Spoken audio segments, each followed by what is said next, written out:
എല്ലാവർക്കും സ്വാഗതം. ഇന്ന് വേൾഡ് കപ്പ് ഫുട്ബോളിന്റെ ഫൈനലാണ്. നാളെ കേരളത്തിൽ എല്ലാ വിദ്യാഭ്യാസ സ്ഥാപനങ്ങൾക്കും അവധി നൽകിയിട്ടുണ്ട്. എന്തുകൊണ്ടാണ് അത്തരത്തിൽ അവധി നൽകിയത് എന്നുള്ള കാര്യത്തിൽ എനിക്ക് സംശയമുണ്ട്. കേരളത്തിലെ ഭരണകർത്താക്കളിൽ സ്പീക്കർ ഉൾപ്പെടെയുള്ള മുഴുവൻ ആൾക്കാരും അർജന്റീനയുടെ ഫാൻ ആയതുകൊണ്ടാണോ എന്നെനിക്കറിയില്ല.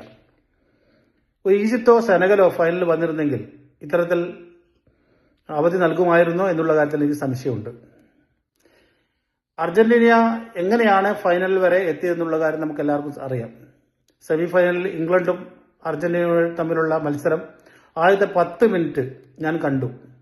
10 മിനിറ്റ് കഴിഞ്ഞപ്പോൾ എൻ്റെ കൂട്ടുകാരുടെ കൂടെയായിരുന്നു ഞാൻ കണ്ടുകൊണ്ടിരുന്നത്. ഞാൻ അവരോട് പറഞ്ഞു, ഇത് റെസ്ലിംഗ് മത്സരമാണ്, ജീവഹാനിക്ക് പോലും കാരണമാവുന്ന തരത്തിലുള്ള തലയുടെ പിൻഭാഗത്ത് മുട്ടുകൊണ്ട് ഇടിച്ച് വീഴ്ത്തുന്ന, അതിന് പോലും ഫൗൾ വിളിക്കപ്പെടാത്ത അത്തരത്തിൽ പാർഷ്വാലിറ്റി നടന്ന ഒരു വിധി നിർണയം.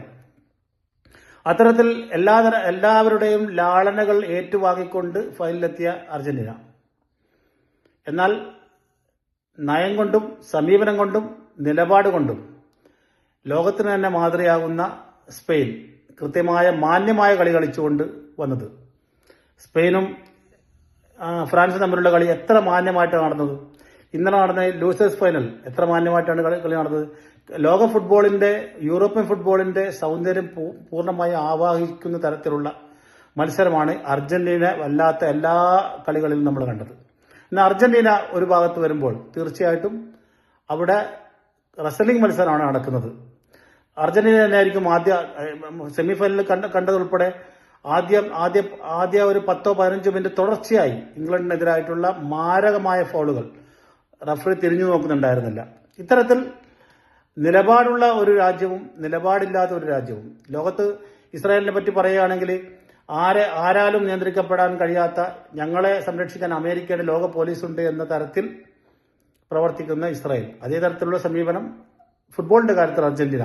ഞങ്ങളെ സംരക്ഷിക്കാൻ ഫിഫയുണ്ട് എന്ന തരത്തിലുള്ള സമീപനം സ്വീകരിച്ചുകൊണ്ട് ഞങ്ങൾക്ക് എന്തും ചെയ്യാം എന്നുള്ള അർത്ഥത്തിൽ മുന്നോട്ട് പോകുന്ന അർജന്റീന.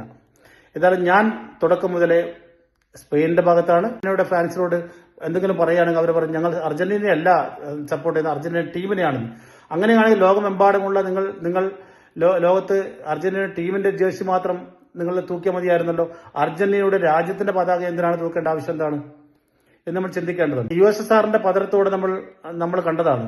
USSRന്റെ പതനം കൊണ്ട് സംഭവിച്ചത് സൈനിക ശക്തിയിൽ മാത്രമല്ല അമേരിക്ക ഒന്നാം സ്ഥാനത്ത് വന്നത്, സ്പോർട്സിലും ഗെയിംസിലും കൂടി USSRന്റെ ആധിപത്യം തകർക്കപ്പെടുകയും അതുപോലെ തന്നെ GDR പിളർന്നതിന് ശേഷം GDRന്റെ ആധിപത്യം തകർക്കപ്പെടുകയും അമേരിക്കയുടെ ആധിപത്യം വരികയും ചെയ്തു. അതായത് USSRന്റെ തകർച്ച വെറും സൈനികമായിട്ടുള്ള നേട്ടമല്ല, സാമ്രാജ്യ ശക്തികൾക്കുണ്ടായത് സ്പോർട്സിലും ഗെയിംസിലും എല്ലാ തരത്തിലും ഉണ്ടായിട്ടുണ്ട്.